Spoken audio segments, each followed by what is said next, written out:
Welcome back to my YouTube channel Ambiya vlogs. Kollur Mookambika ക്ഷേത്രത്തിലെ 4 പ്രധാന ഗണപതി പ്രതിഷ്ഠകളും അവയുടെ പ്രാധാന്യവും.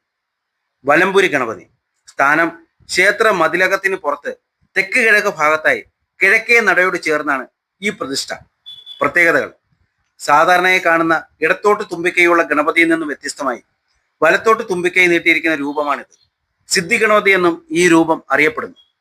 പ്രാധാന്യം: ക്ഷേത്ര ദർശനം ആരംഭിക്കുന്നതിന് മുമ്പ് ഈ ഗണപതിയെ തൊഴുത് നാളികേരം ഉടയ്ക്കുന്നത് വഴി ഭക്തരുടെ എല്ലാ തടസ്സങ്ങളും വിഘ്നങ്ങളും നീങ്ങുമെന്നാണ് വിശ്വാസം. 2. കമ്പത ഗണപതി സ്ഥാനം ക്ഷേത്രത്തിനകത്ത് പ്രദക്ഷിണ വഴിയിലെ ഒരു തൂണിലാണ് ഈ ഗണപതിയെ കൊത്തിവെച്ചിരിക്കുന്നത്. പ്രത്യേകതകൾ: കന്നഡയിൽ കമ്പ എന്നാൽ തൂണ് എന്നാണ് അർത്ഥം. തൂണിൽ കൊത്തിയെടുത്ത ഗണപതി ആയതുകൊണ്ടാണ് ഈ പേര് ലഭിച്ചത്. പ്രാധാന്യം: കാര്യസിദ്ധികൾക്കും തടസ്സങ്ങൾ നീങ്ങുന്നതിനും വേണ്ടി ഭക്തർ ഈ ഗണപതിയെ വണങ്ങുന്നു. 3.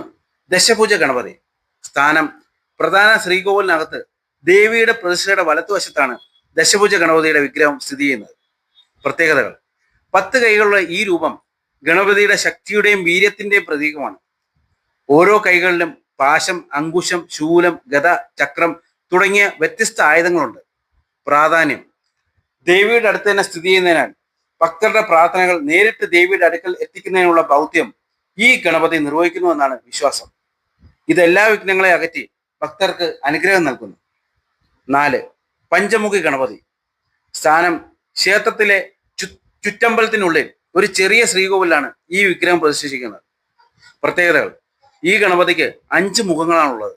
ഓരോ മുഖവും പഞ്ചഭൂതങ്ങളെയും, ഭൂമി, ജലം, അഗ്നി, വായു, ആകാശം, 5 ദിക്കുകളെയും കിഴക്ക്, പടിഞ്ഞാറ്, വടക്ക്, തെക്ക്, മുകളിലേക്ക് സൂചിപ്പിക്കുന്നു. പ്രാധാന്യം: സർവ്വ ദിക്കുകളിൽ നിന്നും ഭക്തർക്ക് അനുഗ്രഹം നൽകുന്ന രൂപമാണിത്. 5 മുഖമുള്ളതിനാൽ പഞ്ചമുഖ ഗണപതി ആരാധിക്കുന്നത് പഞ്ചഭൂതങ്ങളെയും പ്രപഞ്ചത്തെയും പ്രീതിപ്പെടുത്താൻ സഹായിക്കുമെന്നും അതിലൂടെ ജീവിതത്തിൽ സമൃദ്ധിയും സമാധാനം ഉണ്ടാകുമെന്നും വിശ്വസിക്കപ്പെടുന്നു. വീഡിയോ ഇഷ്ടമായെങ്കിൽ സബ്സ്ക്രൈബ് ചെയ്യാൻ മറക്കല്ലേ. Thank you.